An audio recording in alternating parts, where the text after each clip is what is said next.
we are in chapter 4, and chapter 4, I want you guys to know this can be one of the highest scoring tests of the year for you. So we knew that the chapter 3 stuff was some difficult content.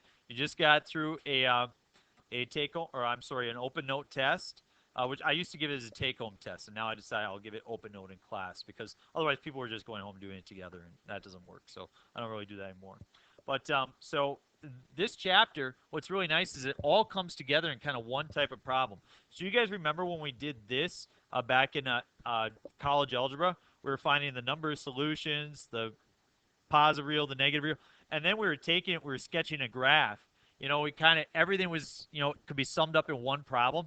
That's the way this unit will go. That, you know, when you're able to kind of, you know, sum it up in one problem, you'll do rather well with it. So we'll start out breaking into pieces, and I'll probably actually be able to get you some good information. Oh, no, that'll be for the other class. I was going to say your study guide. The other class will get their study guide before Thanksgiving break, so they can kind of get a feel. But we'll be able to take a little bit of time with this and ensure our learning. So the absolute maximum in this graph right here is going to be positive 64. And the absolute maximum, otherwise known as the global maximum, is the value that's larger than any other part of the graph within that given domain. So the absolute minimum, anybody want to guess? Negative 152. Now, a local maximum and local minimum, they can't be endpoints. A local maximum is bigger than everything immediately around it. And a local minimum is bigger than everything immediately around it. Anybody see a local maximum on here? 37. Anybody see a local minimum? Negative 27 and negative 152. So you can see it is possible for a local minimum or a local maximum to also be a absolute minimum or absolute maximum. Okay.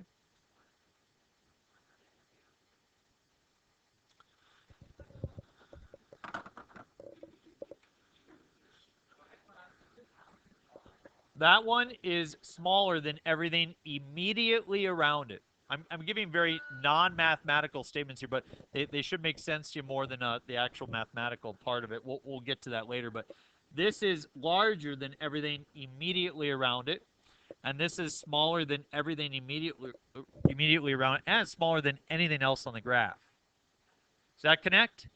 Okay.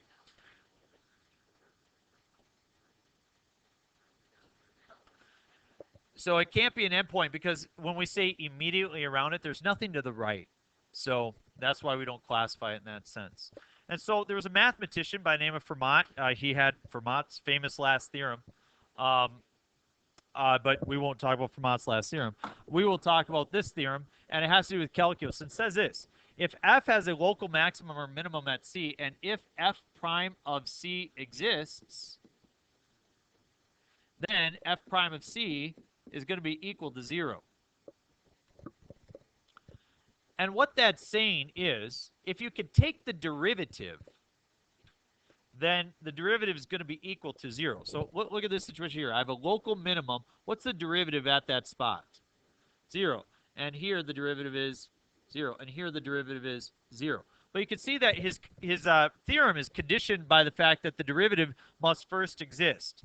So let's look at some examples. Do you remember from chapter 3? What are the examples where a derivative does not exist? A corner, very good. So that's a situation where you do have a local minimum, but the derivative does not exist at the corner because the derivative is negative from the left and positive from the right. It's not the same. Do you remember the other example where, yeah, if it's discontinuous? So, you know, this is a graph where you can't take the derivative at 0 because it's got a vertical asymptote. And the last one is usually what people forget. And that's what they said first, our barcode as well. It's a vertical tangent. So if you were to draw that type of a shape, you know, x to the 1/3, you get that. So we'll pick up with that when we get back. Enjoy your lunch. Go get some brain food.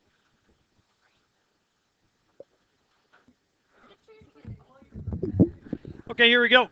We've seen the 3 situations where functions are not differentiable. And so we then define critical numbers. A critical number of a function f is a number c in the domain of f such that either f prime of c does not exist or f prime of c is equal to 0. So we'd like to identify where either the derivative does not exist or the derivative is equal to 0. Now, I will say that there is this one small piece here that sometimes gets kind of confusing for people. All depends on how you determine a critical number. It says in the domain of f. So if it wasn't in the domain in the first place, then they say that we won't classify as a critical number. You'll see that example coming up. But honestly, if you classify something as a critical number and it wasn't in the domain to begin with, I won't be marking it wrong on the test. So let's look at the example so you can see what I'm saying. First of all, examples of critical points. These are the most classic examples that we'll be looking at on a test. And that's where the derivative is equal to 0. Maximums and minimums. That's the majority of the time what we're looking for. But there are other situations where we have a critical point where the derivative is undefined. And I'll show you an example like that.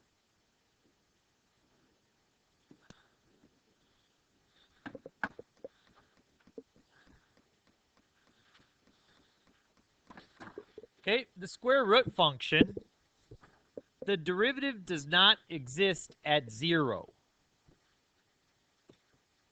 Even though 0 is part of the domain, when you take the derivative, 0 doesn't work out. Because if you think about it, you have the square root of x. What's the derivative of the square root of x? Or 2 roots of x. Are you allowed to plug 0 into the square root? Yes, but are you allowed to plug it in here? No. So that's why 0 is considered a critical number. Now, I'll give you an example of what, if you have this type of a function, they would say that that's not a critical number because it was not in the domain to begin with. And I'd say, if you list it anyways, that's just fine by me because we're going to look at it pretty closely. I don't see a huge discrepancy in AP content when they're talking about whether it's in the domain or not. I'll research it a little bit more, but just a small point. If we have a corner, let's say you have a graph of an absolute value, then we would say that this spot is a critical point. And finally, we said a vertical tangent. If you have a, for example, x to the 1/3 power is one that gives you a vertical tangent at that spot, we would then say that that as well is a critical number, critical point. And the reason why these critical points are important is interesting things happen when we find them. For example, this graph seems to be kind of trending down, whereas this part of the graph seems to be trending up. Here we change from going down to going up. Here we change from, again, trending down to trending up. And here you change from increasing to decreasing to increasing. So these, these critical points tell us where behavior changes within the graph. So let's just do 4 examples where we actually find the critical numbers. First of all, do you know what the domain of that function is? All real numbers. Let's take the derivative. F prime of x is equal to 3x squared minus 4x plus 1.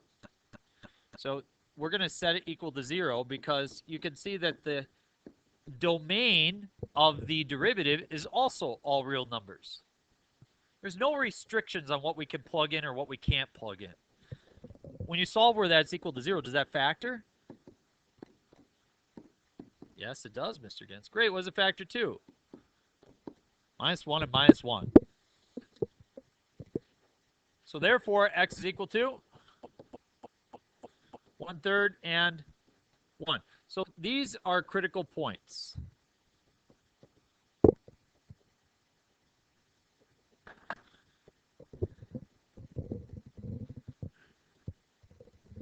Now, if we look at the next example, what number is not in the domain? 0. So the domain is all x values not equal to 0.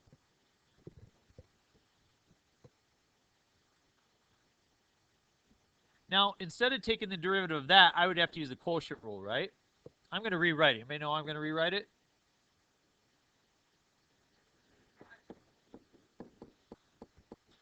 I'm just going to divide the x through. Is that an easier derivative to find? Yeah, so f prime of x is equal to 1.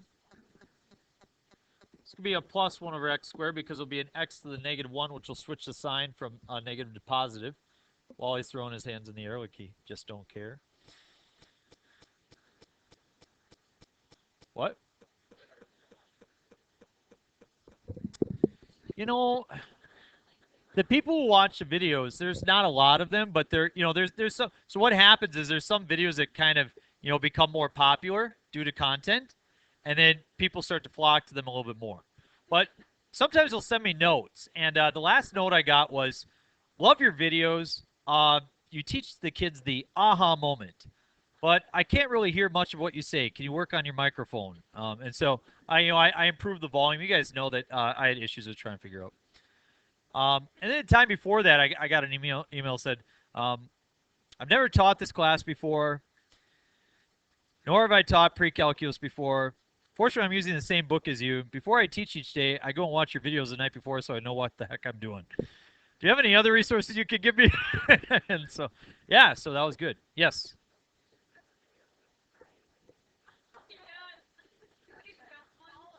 What are you talking about?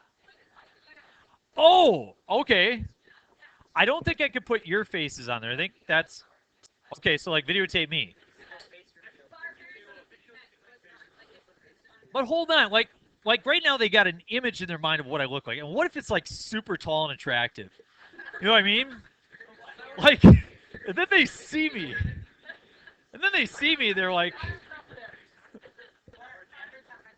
they see a video of me, they're like, you look like you got hit by a Mack truck. Like, what happened to you? Yeah, they do. They probably look me up on Facebook, which is a really good looking picture of me, by the way. What?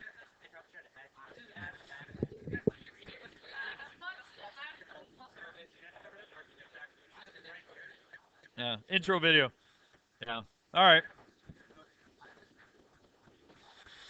Okay, back to math. We set it equal to 0. I subtract the 1 over. Yeah. They can always fast forward if they don't like it. I cross multiply, and I get negative x squared is equal to 1. When I solve, I get x squared is equal to negative 1. Are there any real solutions there? No, there are not. So in this case, there are no critical numbers. Now, if you would say we're going to consider x equals 0 a critical number because you cannot take the derivative at 0, I would not mark that wrong, because the fact is something interesting does happen at 0. But technically, they don't call it a critical point or critical number. If you were to say 0, I'd say just fine. The book would say we're not going to classify 0 as a critical number because it's not actually part of the domain. And I would say, well, that's, whatever. Yes. Yeah, I just set it equal to 0 and subtracted the 1. Cross multiplied. Okay, sometimes we really don't have to do a lot of algebra in order to find the critical point. This is a 3x minus 6. What is the horizontal shift of this graph? What do you plug in to make 0? 2. So it moves 2 to the right, and it looks like that. So it's a corner, and so you can see by solving where 3x minus 6 is equal to 0 that you have x is equal to 2. This could be your critical point. Well, when you square root that, you get an imaginary solution. So that means that there are no critical numbers for that part. Yeah.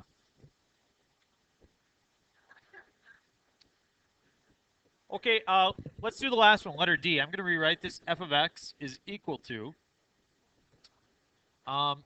x to the 3 halves minus 2x to the 1 half. So first of all, let's specify the domain. What kind of numbers can't you plug in here? You can plug in 0. The square root of 0 is 0, so you can't plug in negative numbers. So our domain is going to be from 0 to infinity. And now that we've identified that domain, we'll take the derivative. And so f prime of x is equal to, looks like I'm going to have 3 over 2 x to the 1/3, right? Or 1/2, excuse me, minus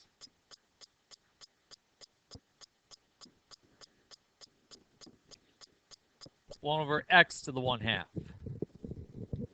So I multiply by the 1/2, the 2 goes away. 1/2 minus 1/2 is negative 1/2, so it's going to be in the denominator. So I'll set this equal to 0. Everybody okay with that? And I'm going to find common denominators. So if I'm going to find the common denominators, I have to multiply top and bottom by x to the 1/2. And I'll get 3x. And then I'll have to multiply top and bottom here by 2. So I get minus 2, and that's all over the square root, or 2 roots of x. So as you look at this, my critical points are where the derivative does not exist, and where it's equal to 0. So what number can I plug in here? X can't be 0, and as you see that, it was 0 included in our original domain. So without a doubt, your book would classify 0 as a critical point, okay? And then also, where's the top equal to 0? 2/3. So x equals 0 and 2/3. Those are my two critical points. And if I were to sketch that graph, looks like I got a crazy polynomial in here right now. We're going to go square root of x to the 3rd and minus 2 roots of x. And so I'm going to zoom standard, zoom 6, and I want to see some evidence by that graph that I do have critical points there. So if you ever want to check your answers, this is a nice way to do it, to be able to use your graphing technology and be able to confirm. Again, you might see something like this on the AP exam. But as I zoom in as a box there, you can see that at 0, it looks like it's a critical point, right? Because there's an endpoint over there. And actually, if you go second calculate and you were to type in a value, or type in 0, your calculator would get kind of angry at you, okay? No, it wouldn't, because it's just saying it is 0. If you were to do the derivative, it would get angry at you. Okay, so you see that you would have say an undefined slope or an endpoint there. And then if you just trace it and you go along here and you go to x equals 2/3, 0.66, you can see that that's where the derivative is equal to 0. And so that's why you come up with these 2 points that are given to you here. Okay? So that's all you're going to practice today, is just taking the derivative, setting equals 0, looking for those critical points. Your assignment is right here. You should be able to get probably a good 4 or 5 problems done, I bet. 31 through 40. Don't forget to do your homework this